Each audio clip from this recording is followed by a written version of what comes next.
I actually watched Friday Night Lights. I binged watched it and I was like, Texas might be cool. So I started applying for stations in Texas. I found Amarillo, and that's why I sent in an application there of all places.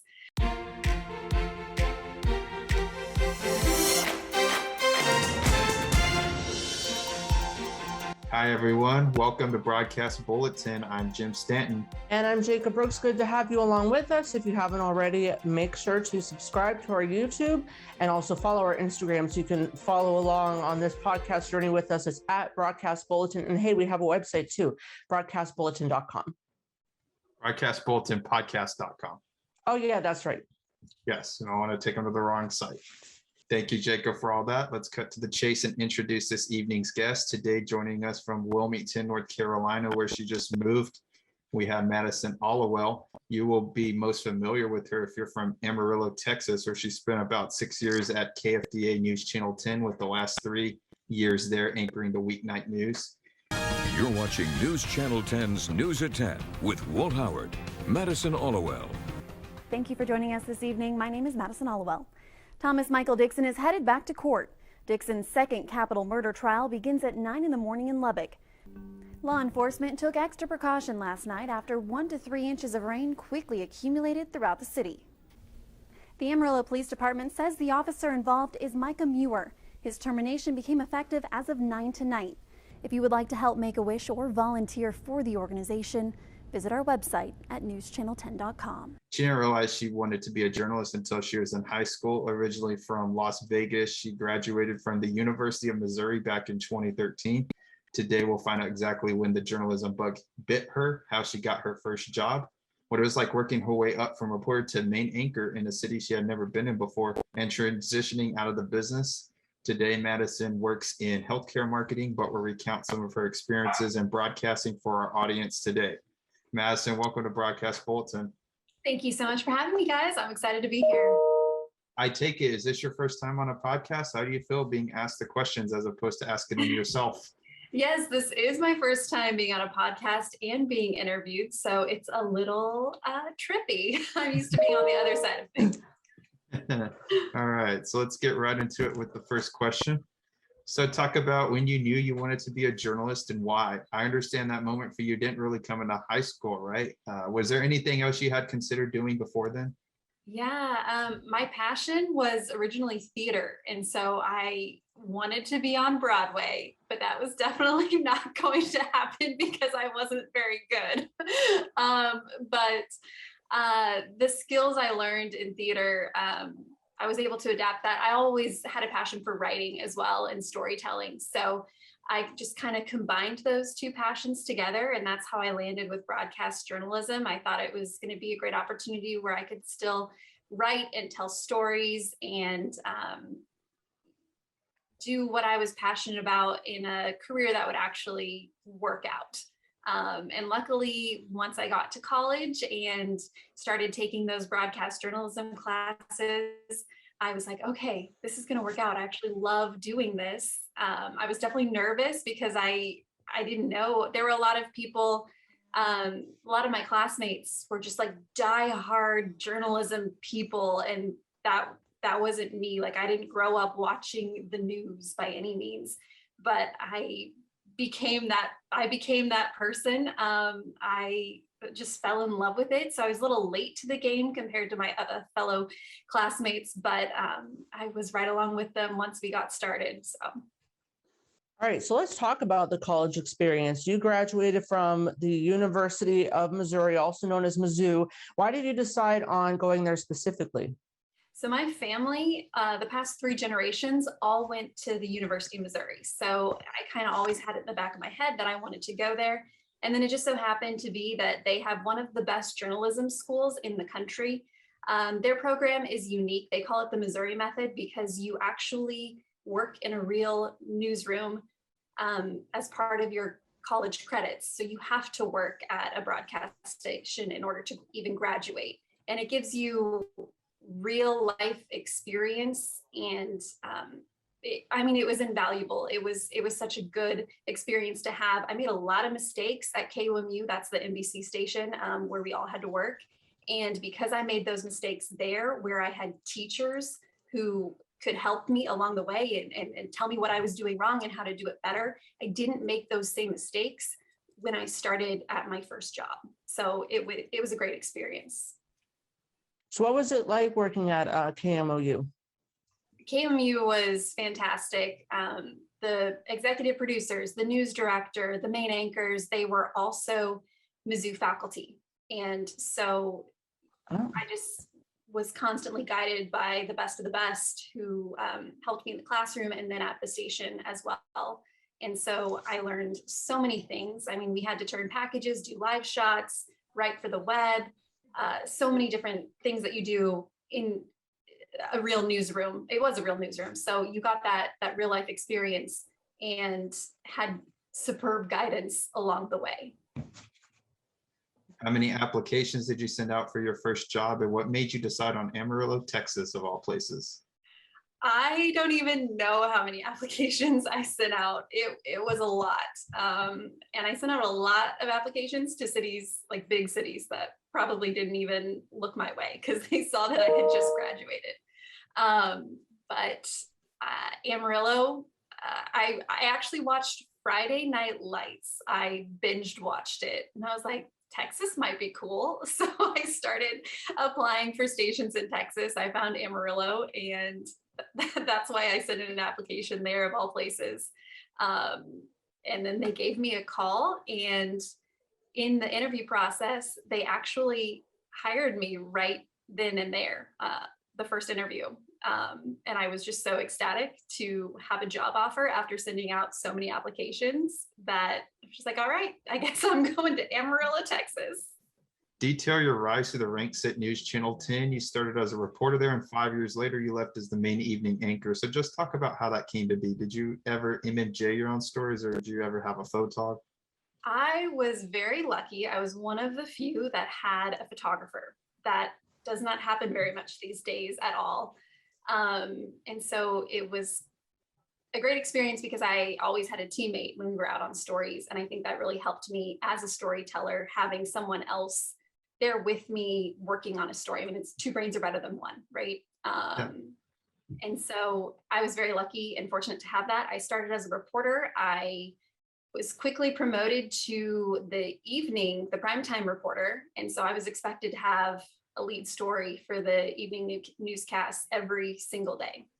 And through my experience with that, the management took notice of what I was doing for the station and the quality of stories I was putting out there. And there came a time where they needed a weekend anchor, and they asked me to do it.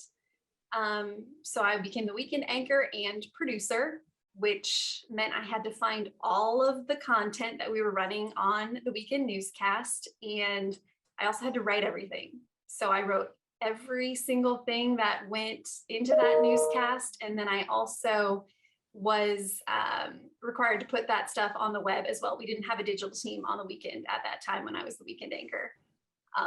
And so I did that for about 6 months and was eventually promoted to the primetime anchor at News Channel 10. I did that for the remainder of my last 3 years at News Channel 10. So this next question is something that I think a lot of people in this industry who have ever moved somewhere can relate to. How did you go about cultivating and developing news sources in a place you had never been to before? Yeah, it's definitely challenging and a little bit scary when you don't know the community that you're moving to. If you work in news, you can't be scared to make friends with strangers. You have to put yourself out there. And when you go on assignment, you have to make those connections. And so slowly but surely, I made friends with the people I was interviewing, and they would, one story that I was at, they would be like, oh, by the way, this is happening on this day. Maybe you should check this out, or you should talk to this person. And so it just had a very natural way of kind of developing those connections and those story ideas. It definitely didn't happen overnight by any means, but just being open and talking and being friendly goes a long way as far as meeting people and learning what's going on in your community. You're not from Amarillo originally, as we've touched on. So did you ever butcher city names on the air, and were viewers critical of your mistakes, or were they understanding? I did not butcher any city names that I know of, but there were some weird ones. And so people, luckily my team made me aware of cities I needed to not say incorrectly. But that did happen to some reporters, and viewers weren't always so nice at letting them know that they had made a mistake. But we're all human, and you just gotta laugh it off and then not do it again, you know?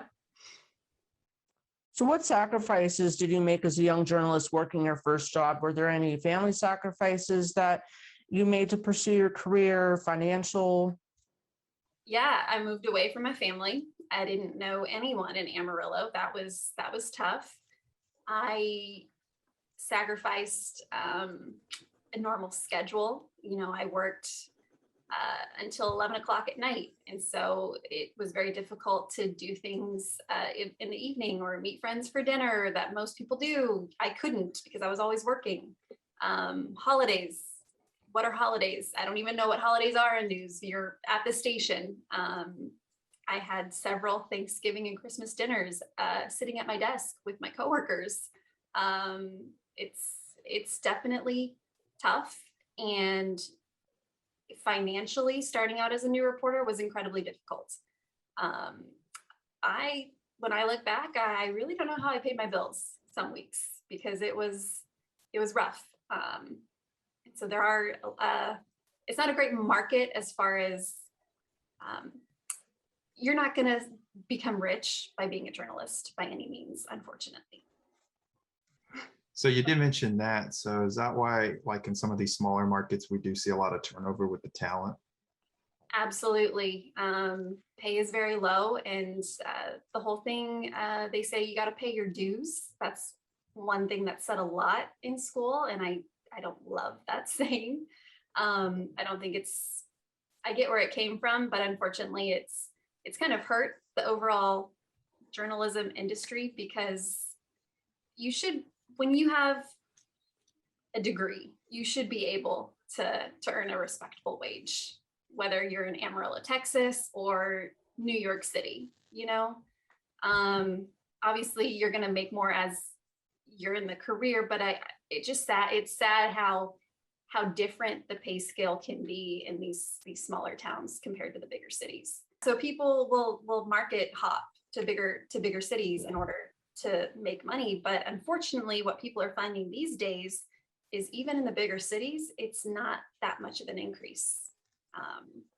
So that's why a lot of people are leaving news altogether.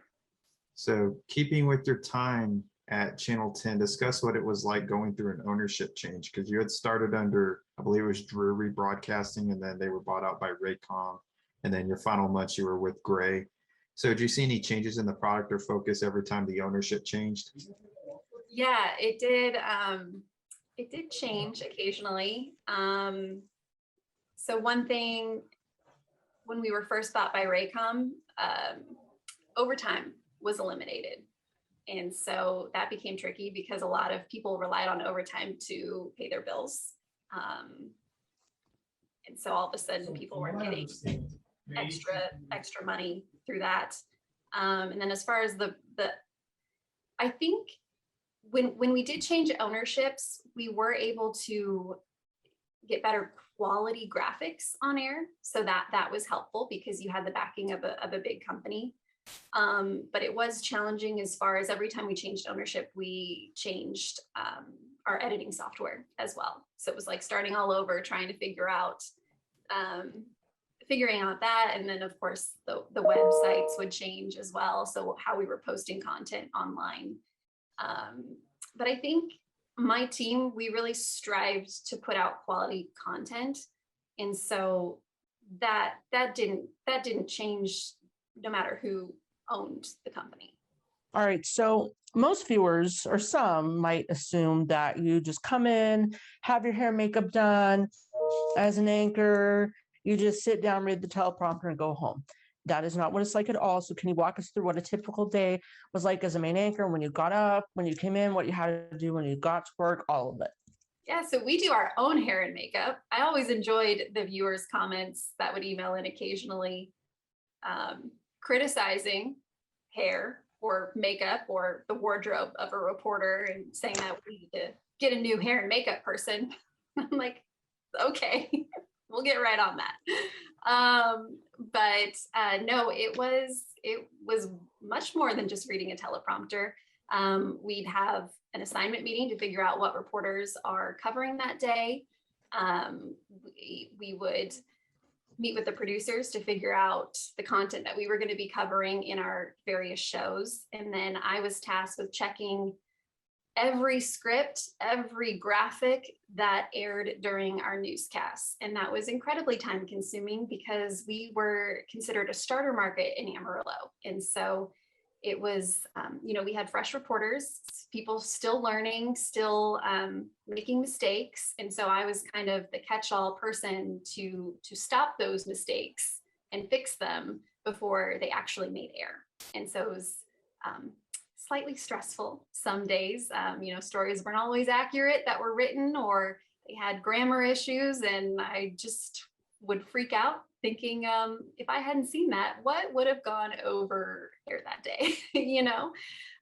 So it's a lot of pressure for one person to have some days, but that was my job. Did you run your own prompter?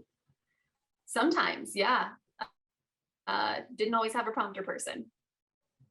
So we had a foot pedal is what it was that you'd have to press down, and heaven forbid you press down too hard and scrolled past the script you were supposed to read. That was always fun.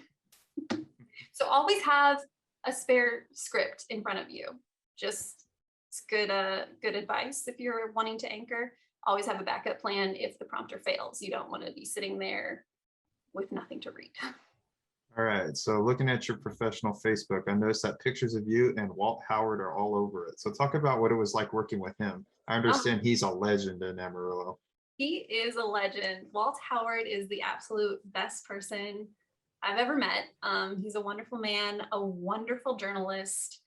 He had 40 years of experience. And so every day that I worked with him, I would learn new things. And he made me a better journalist. He made me want to be better every single day, whether it was anchoring or reporting or improving my writing.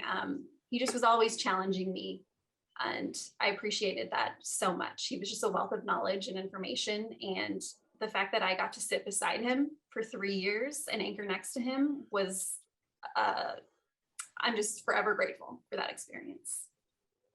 I think the one thing when I left news, the thing that broke my heart the most was not being able to work with him every night. That was definitely one of the hardest things, to say goodbye to that. Y'all still keep in touch?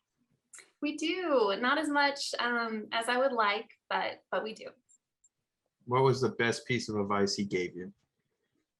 He always encouraged me to make it a people story. And that was something that I learned in school as well, but he always drove that home at News Channel 10 to never lose sight of why we do what we do. Our job is to help people. And so people should be at the face and forefront of every story, to tell stories that matter and that make an impact. And so he was very good about just always encouraging us and all the other reporters to never lose sight of that. Right. So being a young woman who quickly became the main anchor in a few short years out of school, did anyone ever tell you were too young to be the weeknight anchor? Did you struggle to gain acceptance from viewers, or were they rather receptive to you? Everyone was pretty receptive. I think, if anything, maybe a few coworkers didn't really understand at first why I was put in that position. But I think I proved myself. I worked very hard, and I wanted to be the best I could be, and to represent the station well, and to be someone who could be a mentor to reporters and producers. And I really strove to be that person in the newsroom. And I hope that people did see me as that. Being a woman in the business, did you ever face any challenges that your male counterparts like Walt did not? Our management was all male while I was there. And I never had necessarily issues, but I do wish that there had been a female perspective in upper management. I think all companies should have that, and it's still rare to have women in higher positions like that.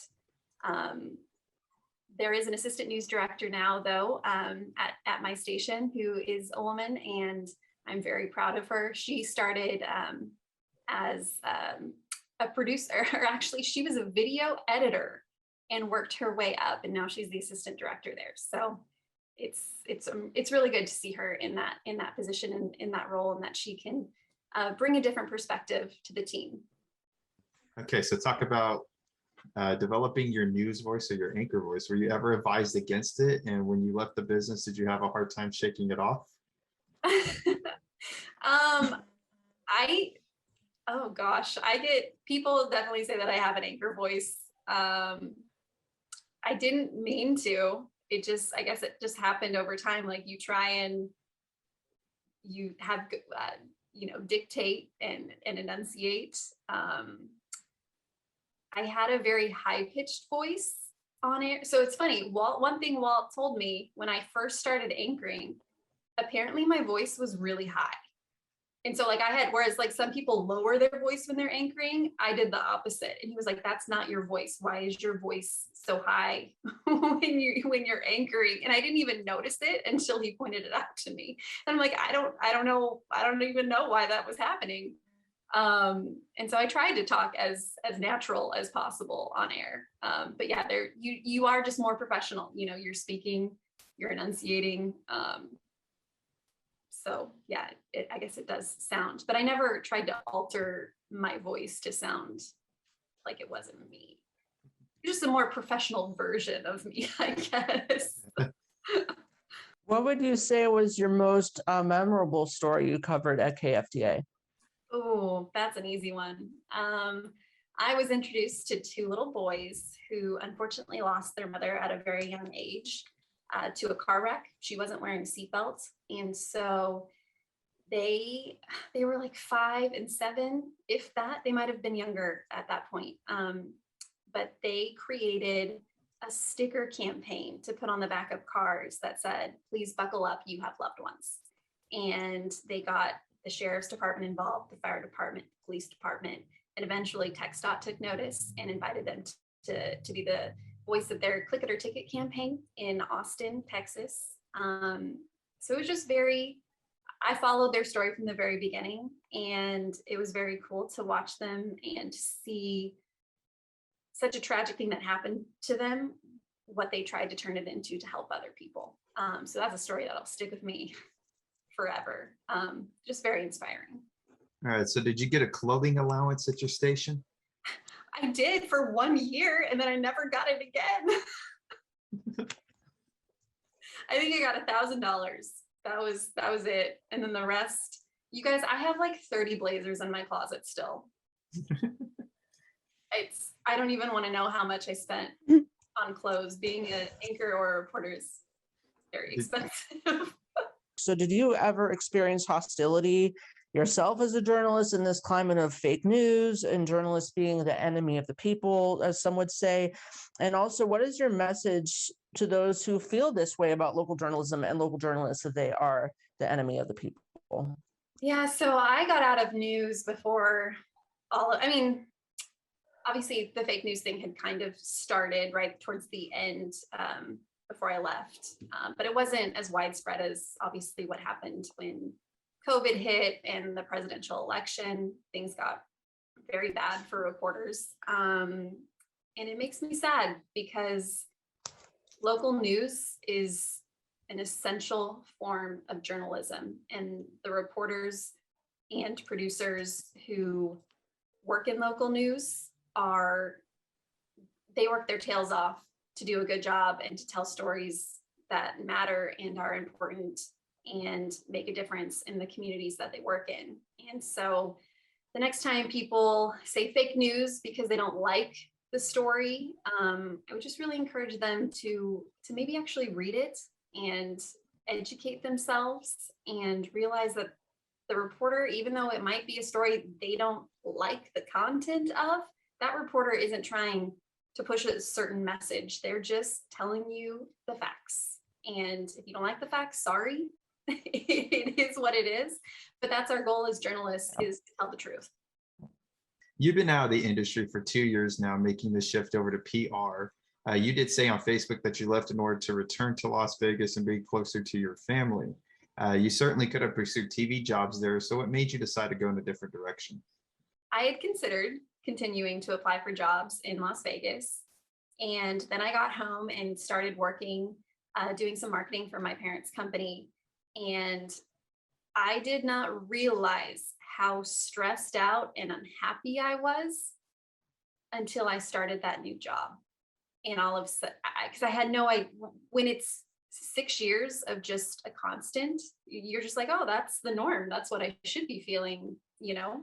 And then I came home and realized it was like a breath of fresh air leaving news. And don't get me wrong, it wasn't easy. I mean, my whole identity was being an anchor and a journalist and a reporter, and all of a sudden I wasn't anymore.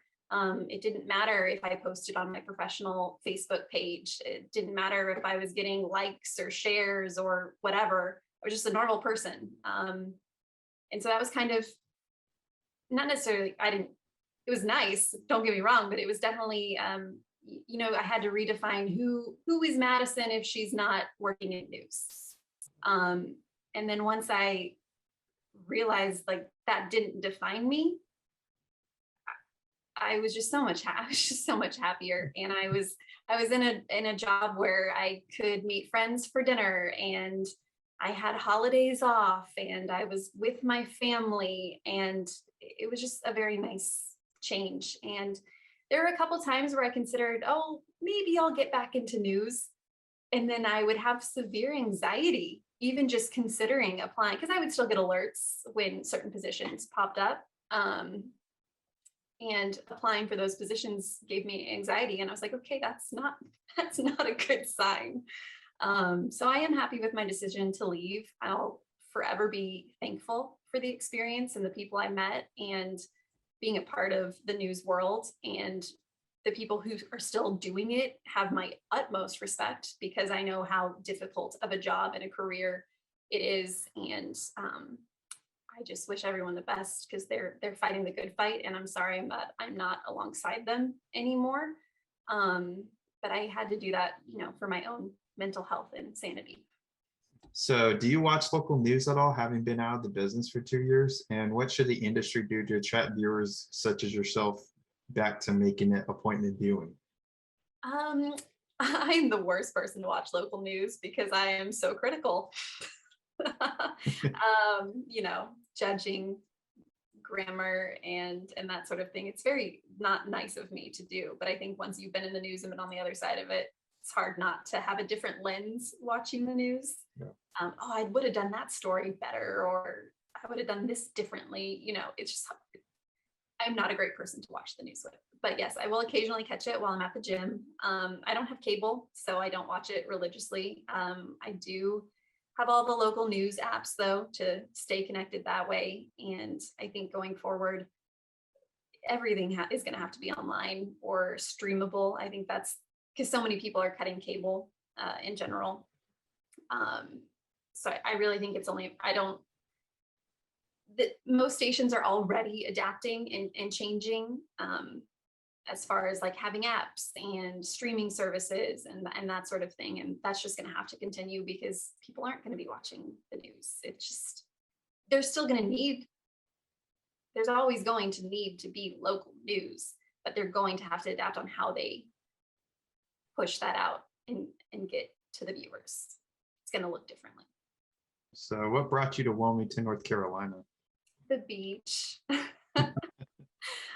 No, I traveled here with one of my best friends. I helped her move here and then visited a few times and realized I loved it. And there's something magical about the beach here in Wilmington, and just took a leap of faith and I moved out here myself. I didn't even have a job yet. I was like, you know what, I'll figure it out when I get here. And luckily it all worked out. I was here a month, and then I landed a job with Liberty Healthcare Management, doing social media and PR work for them. And it's been really fun. I've been able to shoot video interviews for the company. So I've kind of felt like a reporter again in some ways, just different. It's I don't have a deadline as far as, meeting a nightly newscast, but I still get to tell stories. So that's been fun. Do you still have viewers reaching out to you from Amarillo to this day? Do you have a message to share with any of them who might come across this interview? Yeah, I do have people who have followed me on Instagram, and they still respond to a lot of the things I post, which is very kind that they still care about little old me when I'm not on their TV. So it is always nice to hear from them. And the viewers in Amarillo were terrific. They were all so nice all the time. Anytime I'd run into them out at the grocery store, they were just friendly, and I do miss that and being a part of that community. So if ever anyone watches this, hello, I miss you. I miss Amarillo. You guys are wonderful. What was it like running into viewers at the grocery store?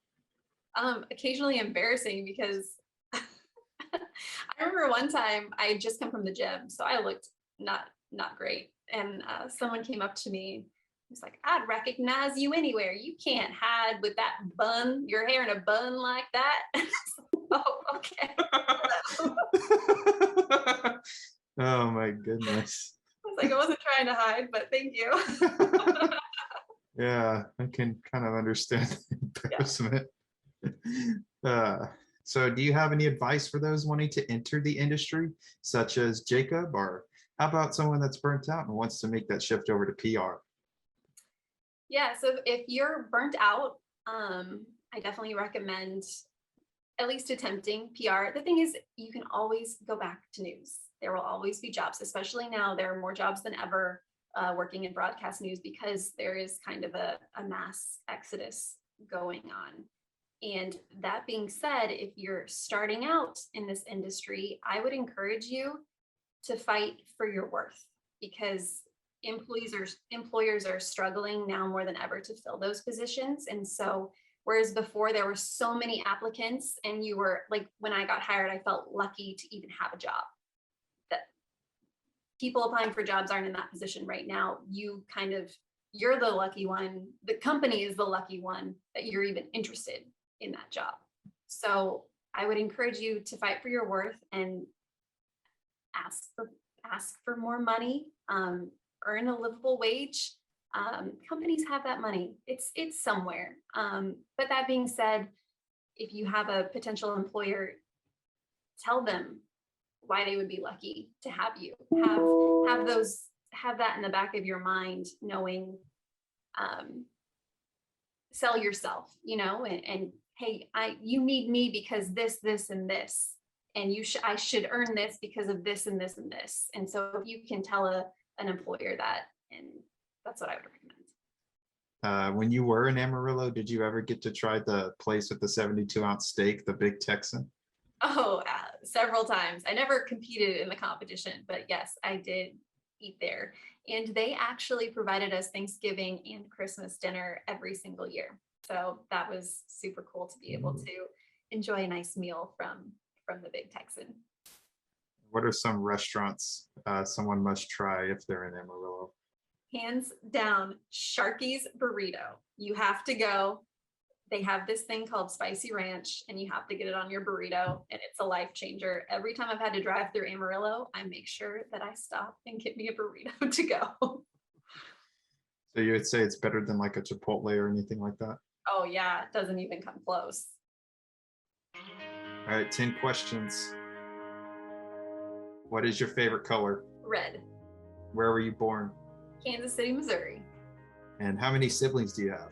I have two, a brother and a sister, both younger. What hobbies do you have in your spare time? I love going to the beach now that it's super close. I started running again, which I'm not sure how I feel about that, but it's something I've done. But I love listening to music and reading a book. So that's been nice. Do you have any pets? I do. I have, he's not in this room. I was looking around. His name is Duncan, and I've had him for the last 8 years. He's been my buddy. Favorite TV show that you were not on? Game of Thrones. What's your favorite type of music? Country. Favorite movie? You know, I'm a sucker for rom-coms, so really any rom-com, that's my favorite. Favorite book? Harry Potter. What's one thing most people would be surprised to learn about you? I guess I am kind of a nerdy person. Some people may not know that, but I've got a lot of nerdy qualities about me. My friends know that though. Give one example. The fact that I'm currently rereading Harry Potter for like the 10th time.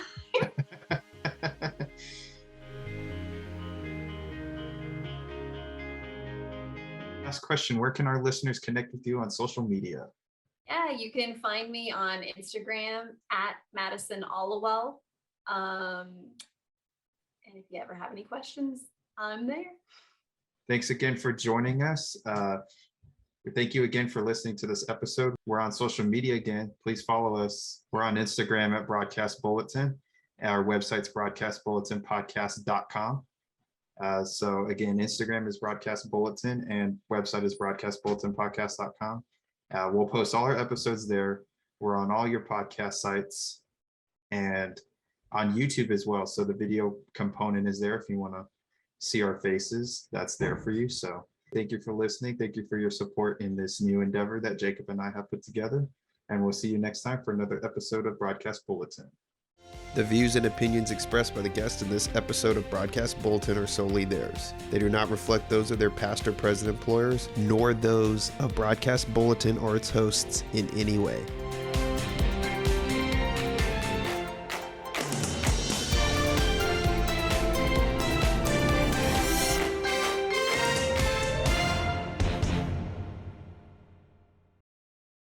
Oh wow, so you're the oldest child. Mm-hmm. What does that feel It's great. You know, I'm the boss. like? Don't tell him I said that.